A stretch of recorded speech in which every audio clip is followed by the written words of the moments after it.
ఆంధ్రప్రదేశ్ 5 కోట్ల మంది ప్రజలకు ఇల్లు. కృష్ణా గోదావరి వంటి జీవనదులతో వేల ఎకరాల పంట పొలాలతో సహజ వనరులు సమృద్ధిగా ఉన్న రాష్ట్రం. అందుకే ఆంధ్రప్రదేశ్ని రైస్ బౌల్ ఆఫ్ ఇండియా అని పిలుస్తారు. అయితే ఇన్ని న్యాచురల్ రిసోర్సెస్ ఉన్న రాష్ట్రం దేశంలో ఎక్కడా లేని విధంగా ఒక వింత సమస్యను ఎదుర్కొంటుంది. అదేంటంటే రాష్ట్రంలో ఒకవైపు బీభత్సమైన వరదలు వస్తూ ఉంటే మరోవైపు తీవ్రమైన కరువు కాటకాలు నెలకొని ఉంటాయి. ఈ రెండు సిచ్యువేషన్స్ కూడా ఏపీలో ఒకేసారి జరుగుతూ ఉంటాయి. ఆంధ్రప్రదేశ్కు ఉన్న ఈ ప్రాబ్లంని సాల్వ్ చేయడానికే గత 100 సంవత్సరాలుగా ఇంజనీర్లు, ప్రభుత్వాలు ఒక భారీ ప్రాజెక్ట్ని నిర్మించడానికి ప్రయత్నిస్తున్నారు. అదే పోలవరం డ్యామ్. మీకు తెలుసా, పోలవరం డ్యామ్ నిర్మాణం అనేది మన ఆంధ్రప్రదేశ్ ఎదుర్కొంటున్న ఈ ప్రకృతి వైపరీత్యాలను పూర్తిగా పరిష్కరించగలదని, ఒక రకంగా ఈ ప్రాజెక్ట్ మన రాష్ట్ర వాతావరణ స్థితిగతులనే శాసించగలదని చెప్పవచ్చు.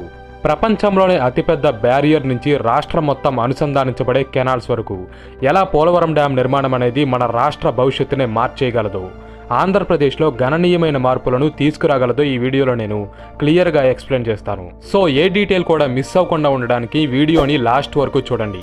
అలాగే నా కంటెంట్ కనుక నచ్చితే తప్పకుండా వీడియోని లైక్ చేసి మన ఛానల్కి సబ్స్క్రైబ్ అవ్వండి. ఆంధ్రప్రదేశ్లోని మెజారిటీ ప్రాంతాల్లో రైతులు వ్యవసాయం కోసం వర్షాల మీదే ఆధారపడ్డప్పటికీ కృష్ణా గోదావరి డెల్టా రీజియన్లో మాత్రం పరిస్థితులు దీనికి భిన్నంగా ఉంటాయి. ఈ ప్రాంతం నుంచి 2 భారీ నదులు ప్రవహిస్తుండడంతో ఇక్కడ సీజన్స్తో సంబంధం లేకుండా పంటలు సమృద్ధిగా పండుతాయి. అందుకే ఇక్కడి ప్రజలు వ్యవసాయమే ప్రధాన వృత్తిగా జీవిస్తారు. అయితే ఇదే ప్రాంతంలో వర్షాకాలంలో మట్టుకి సంవత్సరానికి 8 లక్షల హెక్టార్ల పంట భూమి వరదలకు లోనవుతుంది. ఇది లండన్ నగరానికన్నా 5 రెట్లు ఎక్కువ ల్యాండ్ ఏరియా. అండ్ లాస్ట్ 20 సంవత్సరాలలో అయితే పరిస్థితులు ఇంకా దారుణంగా మారాయి. 2024లో వచ్చిన భారీ వరదల్లో అయితే ఏకంగా డజన్ల సంఖ్యలో ప్రజలు ప్రాణాలు కోల్పోయారు.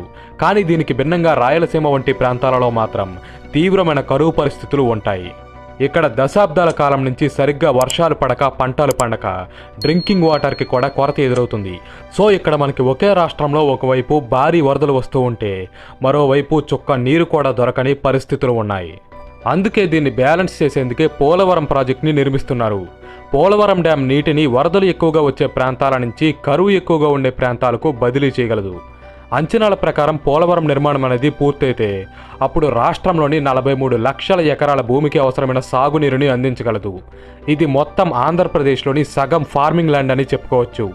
అలాగే భవిష్యత్తులో రాబోయే వరదలకు ఒక బలమైన అడ్డుగోడలా నిలబడడంతో పాటు ఎన్నో ప్రాంతాలలోని ప్రజలకు ఉన్న డ్రింకింగ్ వాటర్ ప్రాబ్లంని కూడా సాల్వ్ చేయగలదు. మరియు భారీ మొత్తంలో ఎలక్ట్రిసిటీని కూడా జనరేట్ చేయగలదు. ఇలా ఈ ప్రాజెక్ట్తో చాలా లాభాలే ఉన్నాయి. సో ఇప్పుడు పోలవరం డ్యామ్ స్ట్రక్చర్ ఎలా ఉంటుందో స్టెప్ బై స్టెప్ తెలుసుకుందాం. ఈ ప్రాజెక్ట్ని పరిపూర్ణం చేసే అతి ముఖ్యమైన కట్టడాలలో ఒకటే స్పిల్వే. ఈ స్పిల్వేని 50 మీటర్ల భారీ ఎత్తుతో 48 హైడ్రాలిక్ గేట్స్తో నిర్మిస్తున్నారు. ఇది వాటర్ స్టోరేజ్ బాగా ఎక్కువైన సమయంలో నీటిని దిగువకు వదులుతుంది. ముఖ్యంగా గోదావరి రీజియన్లో ఎప్పుడు ఎటువంటి వరదలు వస్తాయో అంచనా వేయలేం కాబట్టి ఈ స్పిల్వేని చరిత్రలో మునిపెన్నడూ చూడని అతి భారీ వరదలు వచ్చినా సరే తట్టుకొని నిలబడేలాగా నిర్మించారు. దీనికి 50 లక్షల క్యూసెక్ల డిశ్చార్జ్ కెపాసిటీ ఉంది. 1 క్యూసెక్ అంటే ఒక స్ట్రక్చర్ గుండా ఒక సెకన్కి ఎంత వాటర్ ప్రవహిస్తుందని వేసే కొలమానం. ఆ రకంగా చూస్తే ఈ పోలవరం స్పిల్వే ఒక్క సెకండ్లోనే 140 కోట్ల లీటర్ల నీటిని డిశ్చార్జ్ చేయగలదు, అంటే విడుదల చేయగలదు. దీన్ని బట్టి ఈ ప్రాజెక్ట్ యొక్క భారీతనాన్ని మనం అర్థం చేసుకోవచ్చు. ఇది ప్రపంచంలోనే అతిపెద్ద డ్యామ్గా చెప్పుకునే చైనాలోని 3 గోర్జెస్ డ్యామ్ కన్నా ఎక్కువ. అలాగే 2019లో ఈ స్పిల్వే నిర్మాణంలో ఉన్న సమయంలో దీనిలో సింగిల్ డేలోనే 32,000 క్యూబిక్ మీటర్ల కాంక్రీట్ని పోశారు. ప్రపంచంలో మరే ఇతర ప్రాజెక్టులో కూడా ఒక్క రోజులో ఇంత మెటీరియల్ని డిపాజిట్ చేయలేదు. అలాగే ఈ స్పిల్వే పక్కనే 250 మీటర్ల లెంగ్త్ ఉండే ఒక ఫిష్ ల్యాడర్ని కూడా నిర్మిస్తున్నారు. ఈ ఫిష్ ల్యాడర్ చేపలకు తమ బ్రీడింగ్ సమయంలో డ్యామ్ని దాటి ముందుకు ప్రయాణించడానికి ఒక ఆల్టర్నేట్ రూట్లా సహాయపడుతుంది. సో ఆ రకంగా గోదావరి నదిలో పర్యావరణం కూడా సమతూకంలో ఉంటుంది. ప్రత్యేకంగా ఈ స్పిల్వేని నిర్మించడం కోసమే గోదావరి నదిలో ఒక సెక్షన్ భాగాన్ని పూర్తిగా నీరు లేకుండా డ్రై చేసి ఒక భారీ కెనాల్ని తవ్వారు. ఆ కెనాల్ మధ్యలోనే ఇప్పుడు ఈ స్పిల్వేని నిర్మించారు. ఇక పోలవరం మెయిన్ డ్యామ్ని చూస్తే ఇది నది మధ్యలో 2.5 కిలోమీటర్ల విస్తీర్ణంలో ఉండే ఒక భారీ నిర్మాణం. ఇది స్పిల్వే కన్నా సైజులో డబల్ ఉంటుంది. దీన్ని 45 మీటర్ల ఎత్తుతో రాళ్ళు, మట్టి కలిపి తయారు చేసిన ఒక సపరేట్ మిక్స్చర్తో తయారు చేస్తారు. అయితే ఈ డ్యామ్ నిర్మాణంలో ఇంకా ఎర్లీ స్టేజెస్లోనే ఉంది. పోలవరం ప్రాజెక్ట్ యొక్క మెయిన్ డ్యామ్ కింద ముందుగా కాంక్రీట్ మెటీరియల్స్తో తయారు చేసిన ఒక డయాఫ్రామ్ వాల్ని నిర్మిస్తారు. ఈ డయాఫ్రామ్ వాల్ పైనే తర్వాత ఒరిజినల్ డ్యామ్ని కడతారు. దీని పనల్లా డ్యామ్ కింద ఒక రక్షణ వలయంలా ఉంటూ ఫ్యూచర్లో డ్యామ్కి ఎటువంటి వాటర్ లీకేజెస్ అవ్వకుండా ఆపి డ్యామ్కి స్టెబిలిటీని అందించడం. ఎందుకంటే గోదావరి నది నుంచి పోలవరం డ్యామ్కి నిరంతరం కూడా వాటర్ ప్రెషర్ అనేది వస్తూ ఉంటుంది. సో ఆ ప్రెషర్ డ్యామ్ని డ్యామేజ్ చేయకుండా రక్షణ కల్పించడంలో ఈ డయాఫ్రామ్ వాల్ కీలక పాత్ర పోషిస్తుంది. ఎస్టిమేషన్స్ ప్రకారం ఈ వాల్ నిర్మాణం అనేది 2025 నవంబర్ నాటికి పూర్తవుతుంది. ఒక్కసారి పోలవరం ప్రాజెక్ట్ నిర్మాణం అనేది పూర్తయితే అప్పుడు డ్యామ్ దాని వెనక భాగంలో వాటర్ని స్టోర్ చేసుకోవడం స్టార్ట్ చేస్తుంది. దీన్నే రిజర్వాయర్ అని పిలుస్తారు. అండ్ ఈ రిజర్వాయర్లోని వాటర్నే తర్వాత రాష్ట్రంలో ఏ ప్రాంతాలకైతే నీరు అవసరమో అక్కడికి సరఫరా చేస్తారు.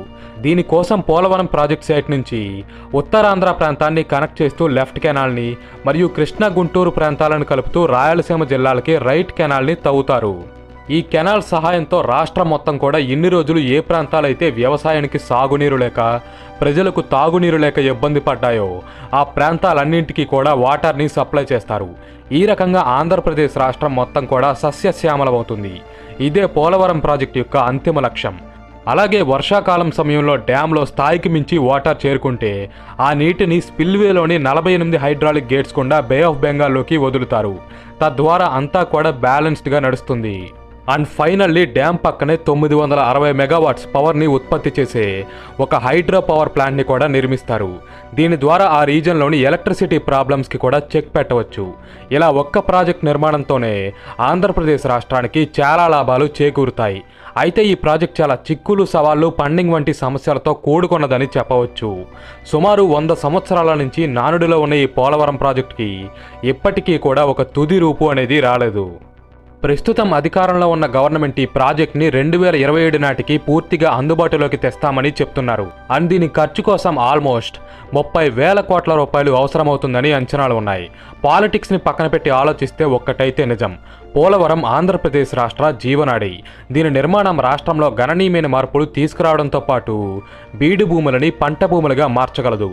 ఆ రకంగా వాతావరణాన్నే ప్రభావితం చేసే శక్తి ఈ పోలవరం డ్యామ్కి ఉంది. ఇది ఈ వీడియోని చివరి వరకు చూసారంటే మీకు ఖచ్చితంగా ఇన్ఫర్మేషన్ నచ్చే ఉంటుంది. ఇది చాలా రీసెర్చ్తో చేసిన వీడియో. సో నా కంటెంట్ కనుక నచ్చితే మన ఛానల్కి సబ్స్క్రైబ్ అవ్వండి. మన ఛానల్లో ఫ్యూచర్లో ఇటువంటి ఇంట్రెస్టింగ్ టాపిక్స్ ఎన్నో రాబోతున్నాయి. సో వాటిని మిస్ అవ్వకుండా ఉండడానికి ఛానల్ని రెగ్యులర్గా ఫాలో అవ్వండి.